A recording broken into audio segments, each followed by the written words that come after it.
Recently, the government said that it will revise the GDP base year from 2011-12 to 2022-23. Hello listeners, welcome back to our channel, Vishwakul. Here we will be discussing on the current changes in calculation of GDP, that is gross domestic product. Now, you might be wondering what base year actually means and why it matters. So we'll break down a fundamental concept in economics, the base year in gross domestic product, GDP, calculations. We'll explain what a base year is, why it is important, why it should be changed periodically, and how changing it impacts GDP figures as well as other key economic indicators. What is a base year? Imagine you are trying to measure how far you've come in a journey. To know the distance, you need a starting point, right? Well, for economists, the base year acts like that starting point. It's the year that acts as a fixed reference to which all subsequent economic measurements are compared. In the context of GDP, the base year serves as a benchmark. When we say that India's economy grew by 6% last year, we are comparing today's economy against a specific reference point of prices, like in 2011-12. It allows us to see if we are actually doing better or just dealing with higher prices. To simplify, base year equals reference point to compare today's economic performance with. It's what makes the growth percentages, like 6% growth, actually meaningful for measuring economic growth. How does using a base year remove inflation? A base year is extremely important to measure how much the economy has really grown, be it in terms of production or income, by excluding the effects of price changes, inflation or deflation. Here is a very simplified example of how inflation can skew your growth figures. Assume in year 1, the economy produces 100 goods with input costs at 10 rupees each, the GDP is 1000 rupees. In year 2, the economy produces the same amount of goods, but the price of inputs has risen to 11 rupees each, making the GDP 1100 rupees. While it looks like GDP has increased by 100 rupees, or 10%, this growth is solely due to price increases, not because the quantity of goods produced has increased. Without a base year, the economy could be misinterpreted as growing when really, it was only an inflationary effect. In this example, using year 1 as the base year and assuming prices fixed at 10 rupees, the real GDP for year 2 would remain 1000 rupees, which would reflect no actual growth in production, i.e. 0% real GDP growth. A base year allows us to calculate real GDP, using constant prices, and assess whether growth has been caused by increased production or price changes, and hence, policies can be made accordingly and appropriately. India's GDP has experienced significant growth and transformation over the decades. Here is a detailed overview of its historical trends and changes. Early years in pre-independence 1820, India's GDP was 16% of the global GDP. 1870, the share had fallen to 12%. At the time of India's independence, its GDP was only 4% of the global GDP. Post-independence growth 1950s-1960s, India's economy grew at an average rate of around 4.4% per year. This period was marked by state-led economic planning and the establishment of public sector enterprises. 1970s-1980s, the growth rate slightly improved to about 5.5% per year. This period saw the beginning of economic reforms and liberalization efforts. Economic reforms and acceleration 1990s, the economic reforms of 1991, which included liberalization, privatization, and globalization, marked a significant turning point. The growth rate accelerated to around 7.1% per year during this period. 2000s, the growth rate further increased to about 7.5% per year.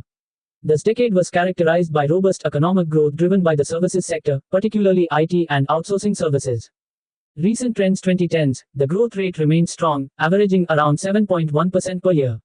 The economy continued to diversify, with significant contributions from both traditional sectors like agriculture and modern sectors like technology and services. 2020, the COVID-19 pandemic caused a significant contraction in India's GDP, with a decline of 5.83%.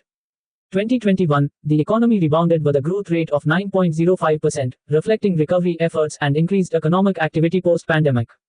2022, the GDP growth rate was 7%, indicating a return to pre-pandemic growth levels. 2023, India's GDP was approximately $3.57 trillion, with a growth rate of 7.2%. 2024, projections indicate a nominal GDP of $3,889 billion at current prices, with a real GDP growth rate of around 7%. However, the second quarter of 2024 saw a slowdown in growth to 5.4%, the lowest in 7 quarters.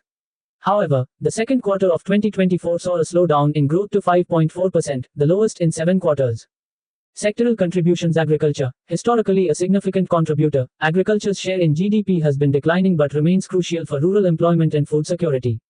Industry, manufacturing and construction sectors have shown varying growth rates, with recent slowdowns in manufacturing affecting overall industrial output. Services. The services sector, particularly IT and outsourcing, has been a major driver of growth, contributing significantly to India's economic expansion over the past few decades. Global position. India is currently the fifth largest economy in the world by nominal GDP, surpassing the UK and closing in on Japan. Future projections. The IMF and other institutions project continued strong growth for India, with estimates for 2024 suggesting a GDP growth rate of around 7%. However, achieving sustained high growth will require addressing structural challenges and maintaining reform momentum. In summary, India's GDP has shown remarkable resilience and growth over the decades, driven by economic reforms, diversification of sectors, and a large domestic market. Despite recent slowdowns, the long-term outlook remains positive with potential for further expansion. Why does the base year matter? Now, let's talk about why the base year matters. Consistency in comparisons. The base year gives a consistent basis for comparison of growth across the years. Without it, it's like trying to measure your height with different rulers each time. For GDP, this consistency allows us to see real growth rather than just changes in price, inflation. Relevant and accurate measurement. The world changes quickly. Technologies develop, new industries pop up, and consumer spending patterns change. The base year is updated to ensure it reflects the current economic scenario. For example, a decade ago, the internet and mobile data weren't as crucial as they are today. Updating the base year ensures that these changes are properly captured. Improved policy decisions. Policymakers, companies, and investors rely on GDP data to make important decisions. Imagine you are a policymaker trying to decide on interest rates. If your data is based on an outdated base year or is not based on a base year at all, your policies might miss addressing stagnant or falling production, or you might miss abnormal inflation.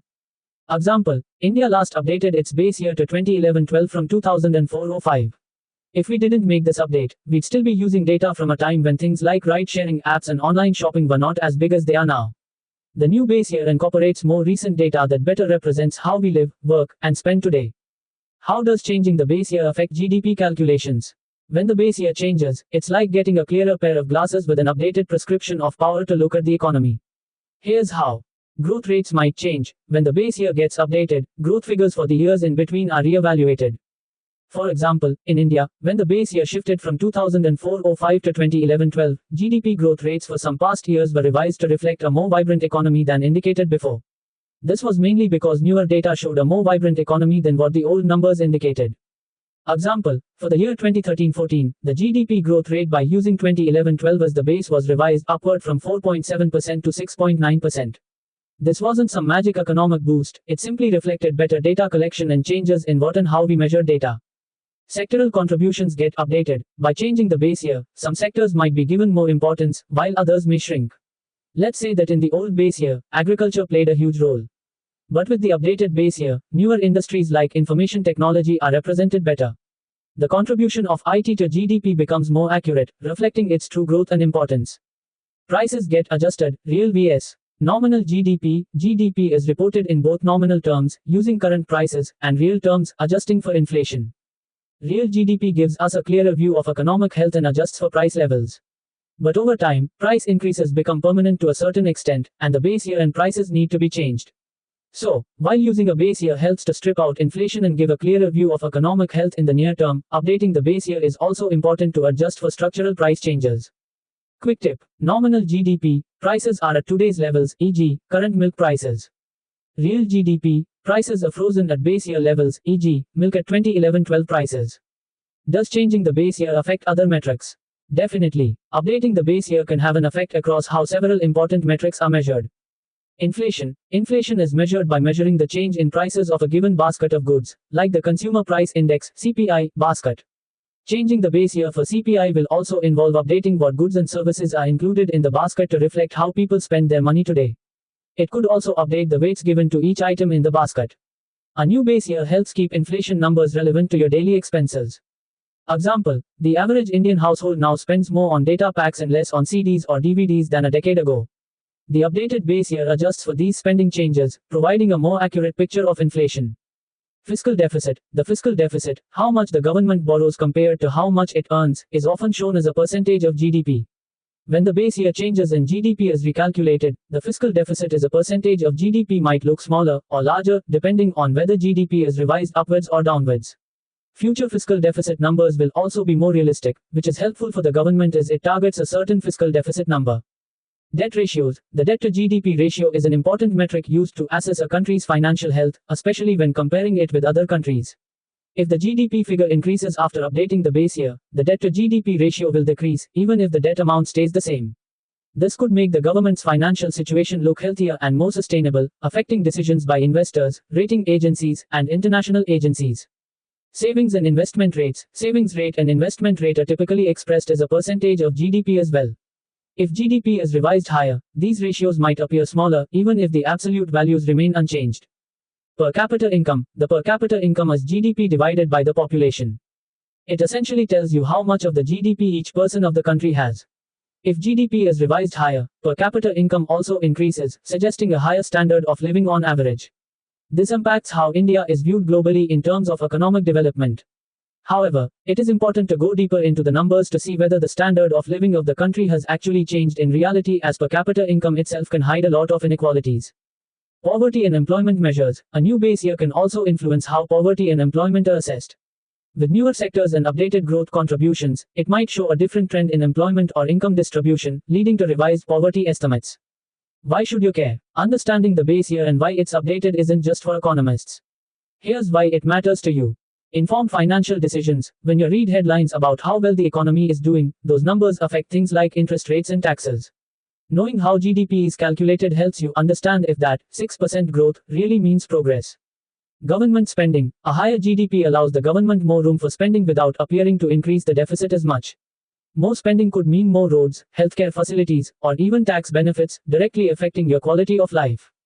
Economic awareness. It empowers you to engage in conversations about how the economy is actually performing, whether the country's growth is benefiting everyone equally, and whether the government's spending is justifiable. Final conclusion. The base year is more than just a number in an economic report. It's a critical tool that helps measure our economic progress accurately. By updating the base year, economists ensure that we are comparing apples to apples, getting a more realistic picture of how the economy has grown. Changing the base year provides an updated, realistic, and clearer view of where we stand. It affects everything from how policies are crafted to how investors see a country's potential. And ultimately, it impacts how you experience the economy, through job opportunities, cost of living, and government services. That's all for our today's episode. Do subscribe to our channel for more such interesting updates. Hit a like button and share it with your friends and family.